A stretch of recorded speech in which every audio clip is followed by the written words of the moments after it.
7h14. Pour fêter ses 2 ans à l'Élysée, François Hollande s'offre un déplacement en banlieue ce matin.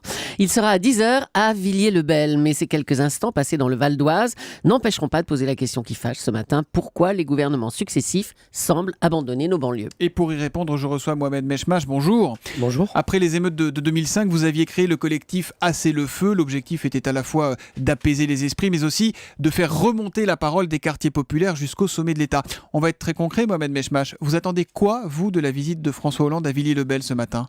Écoutez, moi j'attends plutôt que concrètement on passe à l'acte. Je veux dire, on a eu des promesses en 2012. On aimerait effectivement que ceux qui se sont en tout cas beaucoup mobilisés, et notamment dans ces quartiers, ne soient plus déçus des politiques qui ont été menées depuis ces 2 dernières années, quoi. Je veux dire, aujourd'hui, on attend pas que des mots, on attend plutôt des actes forts et des signes forts. Vous dites déçu depuis ces 2 dernières années. On se souvient qu'en 2012, vous disiez déçu des 5 précédentes. Ça veut dire qu'il ne se passe rien au niveau des quartiers, des banlieues depuis 2007 et même avant peut-être ? Écoutez, si vous posez la question, vous faites le constat comme nous qu'effectivement on a souvent le sentiment qu'on est les oubliés de cette République et de ses présidents. On vous entend que pour dire ça finalement, on a l'impression. Non, parce qu'on a été aussi force de proposition. Ouais. Moi j'ai quand même travaillé sur un rapport qui est la participation des habitants. Donc c'était redonner effectivement la possibilité aux habitants de devenir acteurs et auteurs. Il y a une loi qui est sortie sur la co-construction. Moi, je pense qu'il faut qu'on aille encore beaucoup plus loin, qu'on attend énormément que dans ces quartiers, il y a du potentiel. On n'est pas un problème, mais plutôt une solution.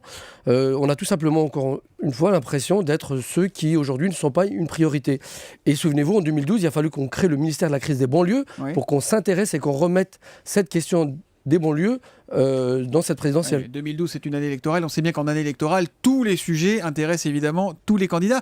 Concrètement, Mohamed Mechmach, 9 ans après les émeutes de 2005, qui avaient vu donc la naissance d'Assez le feu, 7 ans après celle de Villiers-le-Bel, il y a des choses qui se sont améliorées ou pas dans les quartiers sensibles ? Écoutez, on parle de 8 millions de personnes quand même. Là, C'est 8 millions d'habitants effectivement dans ces quartiers. Alors on a pensé qu'en faisant la rénovation urbaine, on allait régler le problème. Le problème c'est qu'on ne s'est pas attaqué à l'humain et au social. Donc, quand on peint une porte, ça suffit pas ? Non, ça suffit pas du tout, effectivement. Et encore une fois, quand on le fait en plus au détriment des habitants qui, quelque part, ne sont pas associés, on a l'effet inverse de ce qu'on voudrait produire. Donc, il faut absolument qu'on traite cette question réellement et en la prenant à la source et pas simplement en ayant le sentiment d'avoir du saupoudrage. Mais ça veut dire quoi ? Parce que finalement, il y a quand même à chaque fois des plans et des centaines de millions d'euros. Là, je vois Najat Vallaud-Belkacem, ministre de la Ville, qui est aussi ministre du droit des femmes, de la jeunesse et des sports. Elle veut mettre l'accent sur l'emploi. Elle va débloquer une enveloppe de 600 millions pour ça d'ici 2020. C'est pas rien, 600 millions. Oui, mais à chaque fois, on a le sentiment de dire qu'on met trop d'argent dans les quartiers, et ainsi de suite. Mais où va cet argent ? Est-ce qu'il va vraiment en direction des habitants ou pas ? Ou est-ce qu'effectivement, il sert plutôt dans ces quartiers à faire un rattrapage dont certains maires n'ont pas les moyens, effectivement, d'arriver à boucler leur budget. En gros, ça comble les trous, mais ça permet pas d'avancer, oui, c'est ça ? La DSU, par exemple, est une chose concrète. La DSU, au lieu d'aller en direction des habitants, va souvent sur des manques de moyens que les municipalités n'ont pas. DSU, ça veut dire ?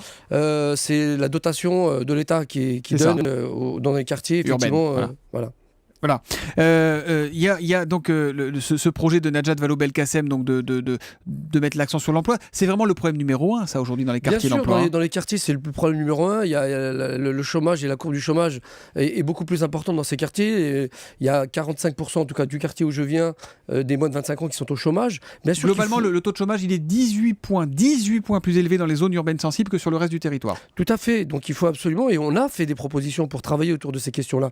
Moi, ce que je voudrais, c'est qu'aujourd'hui, le président, il a 3 ans pour ne pas nous décevoir. Ceux qui ont décidé de voter pour lui, de lui faire confiance sur ce changement, on attend réellement que ce changement arrive.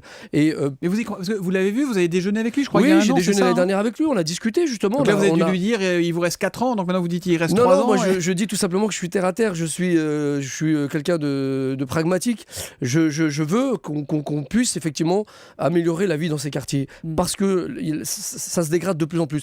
Et pire encore, moi ça m'inquiète aujourd'hui. Mais ça veut dire quoi, ça se dégrade au-delà de l'emploi? Ça veut dire quoi, ça se dégrade de plus en plus? C'est quoi la vie dans les quartiers aujourd'hui? Les conditions de vie sont de plus en plus compliquées. On a de plus en plus de mères monoparentales. On a de plus en plus de jeunes qui sortent du système scolaire. Malheureusement, aujourd'hui, la seule image qu'on donne de ces quartiers, parce qu'on ne ressort pas les effets positifs, c'est qu'on a l'impression que pour réussir, il faudrait tout simplement plonger dans l'économie souterraine. Et quand je vois des gamins qui aujourd'hui, en 11 ans, 12 ans, quittent le système scolaire pour se retrouver comme guetteur chez des dealers, moi ça me fait mal au cœur. Quand je vois que des mères de famille aujourd'hui ne peuvent plus effectivement s'occuper de leurs enfants parce qu'elles sont obligées d'aller faire des ménages très tôt le matin ou très tôt le soir pour essayer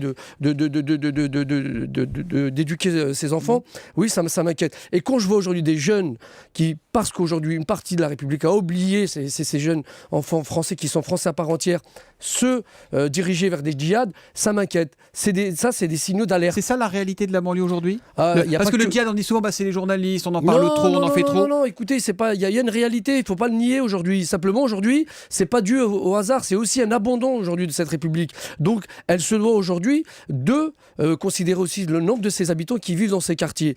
Et il y a aussi des réussites, et malheureusement, on ne les montre pas assez. Sur le volet économique, oui, il faut y mettre le paquet. Nached Olbakassem débloque 6 millions d'euros pour... 600 millions d'euros d'ici 2020, ouais. sur les quartiers. Il faut qu'ils aillent en direction des petites entreprises qui, elles, aujourd'hui, ont décidé de rester dans ces quartiers pour tirer vers le haut le reste des habitants. C'est par là que ça peut reprendre. C'est par là que ça reprendra, mais pas que là. Et puis, il ne faut pas le faire individuellement, il faut qu'on le crée collectivement, parce qu'il faut qu'on crée des petites pépinières d'entreprises dans ces quartiers pour pouvoir embaucher et permettre, dans la nouvelle rénovation urbaine, de permettre à ces petites entreprises d'avoir des parts de marché, parce que jusqu'à présent, ça a été scandaleux que ce soit les grosses entreprises qui sont venues prendre l'ensemble des parts des marchés, ouais, et que les petites entreprises qui, elles, pouvaient créer de l'emploi, ne serait-ce qu'avec des seniors ou des jeunes, n'ont pas pu bénéficier de ces marchés. Il y a un point qui est un peu passé inaperçu, mais l'abstention a été extrêmement forte dans les quartiers populaires de municipale. Villiers-le-Bel où va François Hollande, c'est le record de France, hein, 61% d'abstention, ça veut dire quoi pour vous? Écoutez, c'est tout simplement effectivement une grosse déception par rapport à ce qui s'est passé aux promesses qu'on attendait,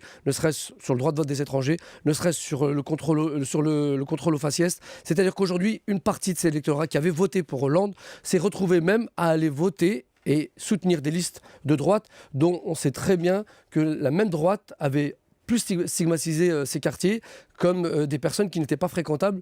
Donc voilà, je dis que oui, les élections municipales, normalement, elles devraient être un signe d'alerte. Et j'ose espérer que sur les 3 dernières années, on ne fait plus que des effets d'annonce, mais qu'on passe plutôt à l'acte. Les 3 prochaines années du quinquennat. Quel est le climat pour finir dans les banlieues aujourd'hui? Il est calme, il est tendu, les gens sont résignés, sont énervés. Comment vous le décririez, Mohamed Mechmach? Il y en a qui sont dans une forme de fatalité, mais ce qui m'inquiète un petit peu, c'est pas parce qu'on les entend pas qu'il ne se passera rien. Au contraire, moi, ce qui m'inquiète, c'est quand on n'entend plus ces personnes-là. C'est-à-dire qu'ils sont résignés ne plus se sentir comme des citoyens à part entière. Et là, ça devient inquiétant. Donc, il faut absolument, effectivement, entendre ce message. Et encore une fois, ce n'est pas une forme de mirabilisme ou d'assistanat. Au contraire, on est une solution et pas un problème. Merci, Mohamed Mechmach, fondateur d'Assez le Feu, d'être venu sur Europe 1 ce matin.